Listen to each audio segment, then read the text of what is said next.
यदि हम केवल वही महसूस कर सकते हैं जो हम सोच रहे हैं, तो क्या हमें उस तरह महसूस करने के लिए सकारात्मक तरीके से सोचने की जरूरत नहीं है। हम शांति, प्रेम और आनंद से सिर्फ एक विचार दूर हैं जो शून्य विचार की अवस्था से आते हैं। हम सिर्फ वही महसूस कर सकते हैं जो हम सोच रहे हैं। इस सिद्धांत का एक प्रतिवाद है जिसका मैंने अब तक जिक्र नहीं किया है। इसका वर्णन करने का सबसे सटीक तरीका यह है कि जब हम सोच रहे होते हैं तो हम सिर्फ नकारात्मक भावना ही महसूस कर सकते हैं। जरूरी नहीं है कि लक्ष्य नकारात्मक भावनाओं को महसूस करना पूरी तरह छोड़ना हो।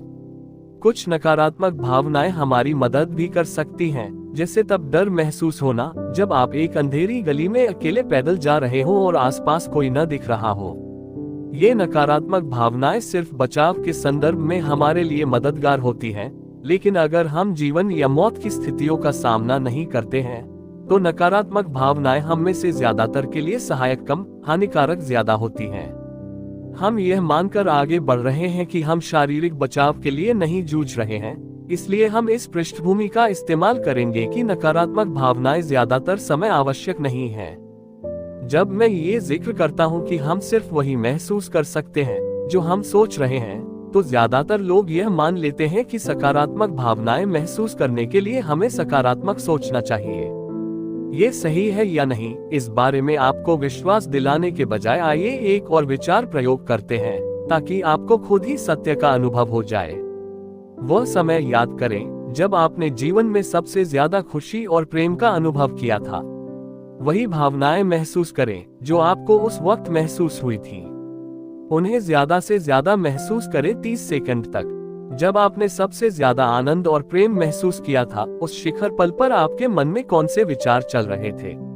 मैं आपसे यह नहीं पूछ रहा हूं कि आप उस वक्त क्या कर रहे थे, बल्कि यह पूछ रहा हूं कि उस सटीक पल आपके दिमाग के अंदर कौन से विचार चल रहे थे। इसका जवाब देने वाले कई लोगों को एहसास होता है कि उस सटीक पल में उनके अंदर कोई विचार नहीं चल रहे थे। बाकी लोग कहते हैं कि वे बहुत कृतज्ञ या खुश कर रहे थे। जिन लोगों ने कृतज्ञता का विचार दिया, उनसे मैं पूछता हूँ, क्या आपने आनंद और प्रेम से पहले कृतज्ञता महसूस की या बाद में? आगे बढ़ने से पहले जवाब देने के लिए 10-15 सेकंड का समय लें। कौन सी अंतर्दृष्टियां और आत्मा अनुभूतियां आपके मन में आई? विचित्र सत्य यह है कि जीवन में सबसे ज्यादा आनंद और प्रेम को महसूस करते वक्त ज्यादातर लोगों के मन में कोई विचार नहीं चल रहे थे। जिन लोगों ने कृतज्ञता के बारे में बताया, तो उन्हें उस विचार के बाद कृतज्ञता महसूस हुई। अगर उनके मन में कृतज्ञता का विचार भावनाएं महसूस करने के बाद आया, तो इसका मतलब है कि इस विचार से उनकी भावना उत्पन्न नहीं हुई। इससे हम एक और सत्य तक पहुंच जाते हैं, आपको सकारात्मक भावनाएं महसूस करने के लिए विचारों या सोचने की जरूरत नहीं होती। इस सत्य की सुंदरता यह है कि इसके लिए किसी औचित्य की जरूरत नहीं है, क्योंकि इसे इसी समय तुरंत अनुभव किया जा सकता है। इसे साबित करने या तर्कसंगत सिद्ध करने की जरूरत नहीं है। हमने अभी जो प्रयोग किया उसमें आपने इस सत्य का खुद अनुभव किया था। इसीलिए हमें आनंद और प्रेम जैसे सकारात्मक भाव महसूस करने के लिए विचारों या सोचने की जरूरत नहीं होती। आनंद, प्रेम, उल्लास, स्वतंत्रता और कृतज्ञता हमारे अस्तित्व की नैसर्गिक अवस्था है। इस पर विश्वास करना मुश्किल हो सकता है, क्योंकि अगर यह नैसर्गिक है तो हम पूरे समय इन भावनाओं को महसूस क्यों नहीं करते? मैं कुछ समय में इस बात का जवाब दूंगा। अगर हम किसी चीज की स्वाभाविक अवस्था को देखना चाहते हैं, तो एक अच्छा तरीका शुरुआत में इसकी अवस्था और प्रकृति देखना है, परिवेश द्वारा प्रभावित और कंडीशन होने से पहले। मिसाल के तौर पर किसी शिशु की नैसर्गिक अवस्था को देखें। किसी शिशु की नैसर्गिक और स्वाभाविक अवस्था क्या है? यह मानते हुए कि उसे मारा पीटा नहीं जाता, उपेक्षा नहीं की जाती या उसके साथ कोई शारीरिक समस्या नहीं है। क्या शिशु स्वाभाविक रूप से तनावग्रस्त, चिंतित, डरे हुए और संकोची होते हैं? या वे स्वाभाविक रूप से उल्लास, खुशी और प्रेम की अवस्था में होते हैं?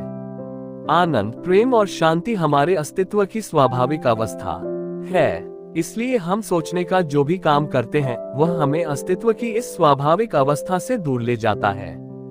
ध्यान रहे, जब हम बेहद तनावग्रस्त महसूस करते हैं तो हमारे अंदर बहुत सारा सोचना चल रहा होता है। हम नकारात्मक भाव की जो शक्ति महसूस करते हैं वह उसी अनुपात में होती है कि उस पल हम कितना ज्यादा सोच रहे हैं। दूसरी तरफ हम जो सकारात्मक भाव महसूस करते हैं उनकी गहनता सोचने की मात्रा के विपरीत अनुपात में होती है जो हम उस पल कर रहे हैं। दूसरे शब्दों में, हम जितना कम सोचते हैं हम वर्तमान में उतने ही ज्यादा शक्तिशाली सकारात्मक भाव महसूस करेंगे। इस सत्य की पुष्टि के लिए कुछ और यादों को ताजा करें जो आपको तब आई थी जब आप बेहद तनावग्रस्त और चिंतित थे। देखें कि उस वक्त आपके अंदर सोचने का काम कितना ज्यादा चल रहा था। इसे करने के लिए 1-2 मिनट का समय लें। फिर कुछ यादों को ताजा करें जहां आप सबसे ज्यादा खुश थे या आपने सबसे ज्यादा आनंद और प्रेम का अनुभव किया था। देखें कि उस वक्त आपके अंदर सोचने का काम कितना ज्यादा चल रहा था। इसे करने के लिए 1-2 मिनट का समय लें। इसके बाद आप जो देखते हैं उसके सत्य को सचमुच अनुभव और आत्मसात करें। मेरे कोच ने मुझे एक उदाहरण दिया था जो इस अवधारणा को मूर्त रूप में रखने में मदद करता है। इसके लिए हमें ये कल्पना करनी होगी कि हमारा मन या मस्तिष्क कार के स्पीडोमीटर जैसा होता है, लेकिन प्रति घंटे किलोमीटर के बजाय ये प्रति मिनट विचार बताता है। हमारे अंदर सोचने का काम जितना ज्यादा चलता है, विचारोमीटर की सुई उतनी ही ऊपर उठती जाती है, और अगर हम बहुत ज्यादा सोचने लगें तो ये खतरे के लाल इलाके में पहुंच जाएगी। उस वक्त हम बेहद तनावग्रस्त, थके हुए, कुंठित और नाराज महसूस करते हैं।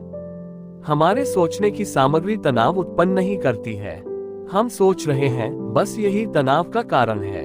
किसी समय हमारे अंदर सोचने की जितनी मात्रा चल रही है, हम उस पल उतना ही ज्यादा तनाव और नकारात्मक भावनाएं महसूस करते हैं।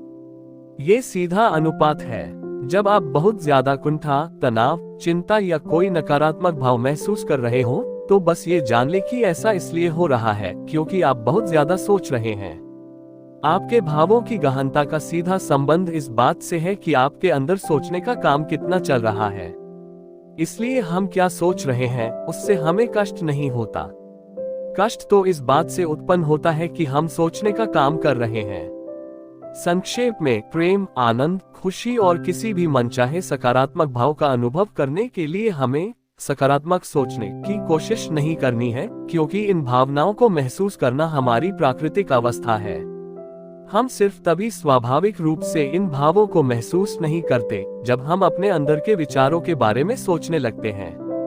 इस वजह से हम असीमित प्रज्ञा के साथ अपने सीधे संबंध को अवरुद्ध कर देते हैं और नतीजा ये होता है कि हम तनावग्रस्त, चिंतित, निराश और डरे हुए महसूस करते हैं। हम किस बारे में सोच रहे हैं ये हमारे कष्ट का मूल कारण नहीं है। मूल कारण तो यह है कि हम सोच रहे हैं। नकारात्मक भावों की गहनता का सीधा संबंध सोचने की मात्रा से है जो वर्तमान में आपके अंदर चल रही है। कम सोचेंगे तो नकारात्मक भाव कम होंगे, ज्यादा सोचेंगे तो नकारात्मक भाव ज्यादा होंगे। हम जितना कम सोचते हैं, हम सकारात्मक भावों की सहजता से उठने के लिए उतनी ही ज्यादा जगह बनाते हैं।